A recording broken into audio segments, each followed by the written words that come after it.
Well, like RJ said, my name is Marvin Holmes Leopold, and I had the honor of working at the United Way of East Central Iowa through the Chandler Fellow in Community Development.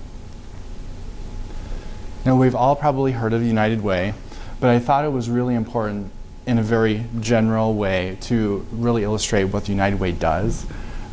They really do act as a support system for human service agencies, not only in raising money and providing volunteers, but they really do provide support to the community, even for meeting spaces for committees and organizations that are trying to get going, to have a place to meet and talk about issues surrounding their lives and within their community.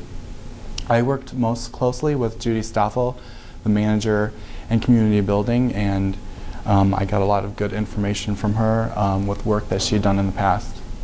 Now, we mistakenly didn't get a shot of both of us on the site, so I happened to be there during the holidays, and so this was, there's me and there's Judy and the rest of the United Way family. The whole scope of my fellowship was to provide some insight and do some research on populations in need, specifically regarding transportation.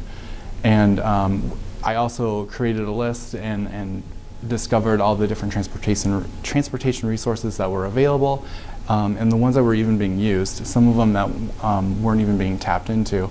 And then also looking at community models around the country and determining how those communities dealt with service gaps that may still be present despite the fact that there's all these resources there available.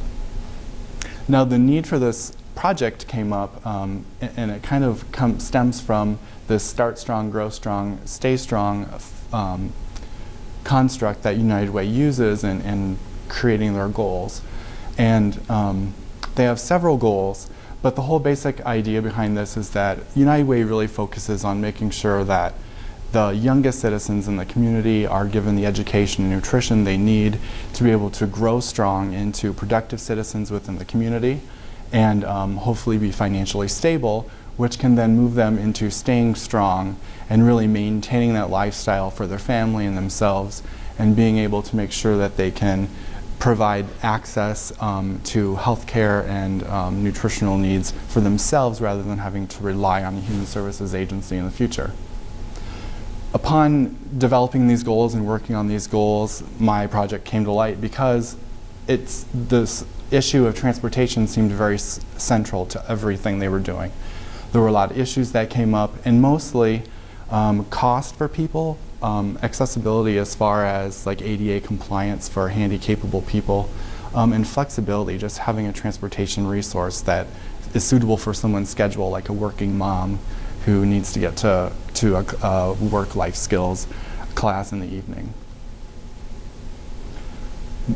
Most of the tools that I used were very dense in information.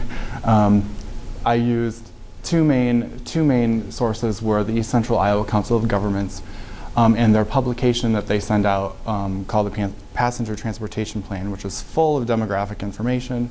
It's full of a partial list of resources and updates on those transportation resources over the time from the last time they published.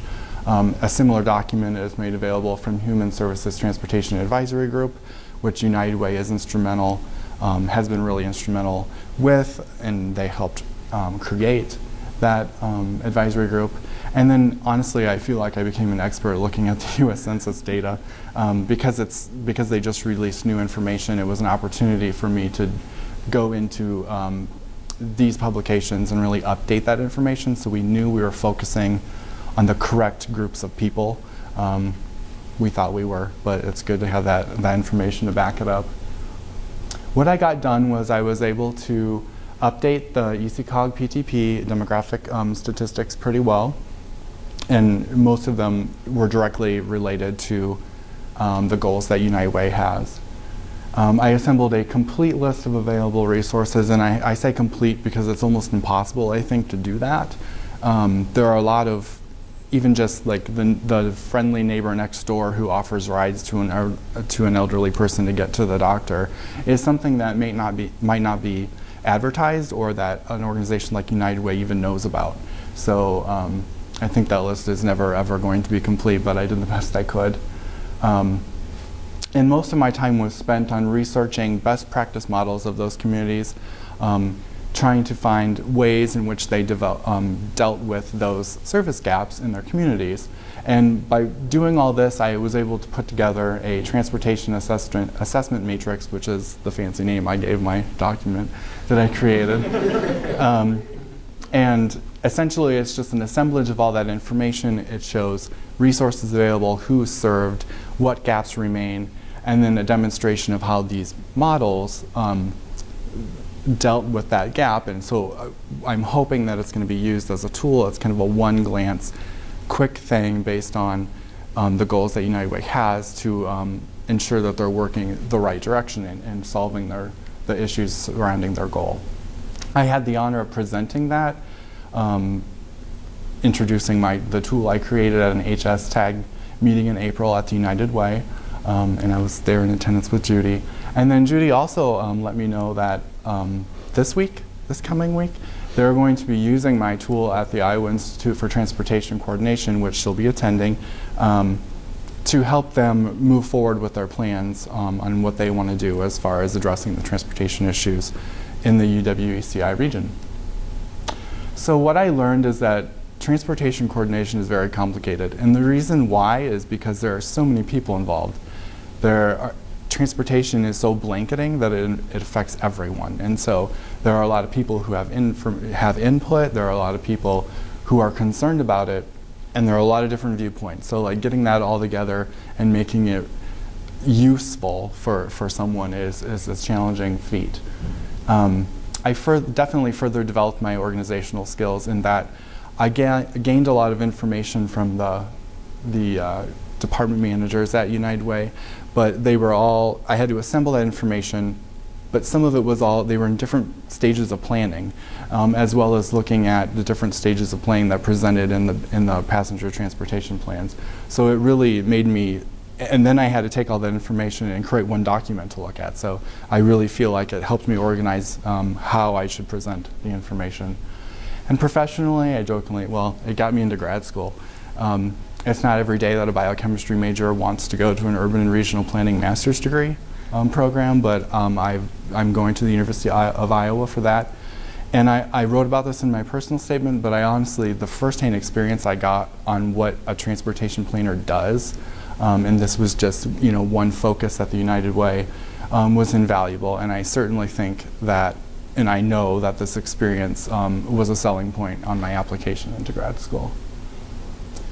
So as a last thought, I want to say thank you to Leslie Wright, Judy Stoffel, Eugenia Vavra, and Carolyn Stout, who were the department managers that I worked with at United Way most closely. I would like to thank the Cornell Fellows for program and the Chandler Fellow for community development, named after Sidney Levi Chandler, who made it possible. And I do want to say, and I apologize to Sue Astley, my faculty advisor, for not listing her on this slide. I realize that. But we have an arrangement, and it involves a transaction of chocolate, and I will make sure that gets doubled. So thank you. Thank you.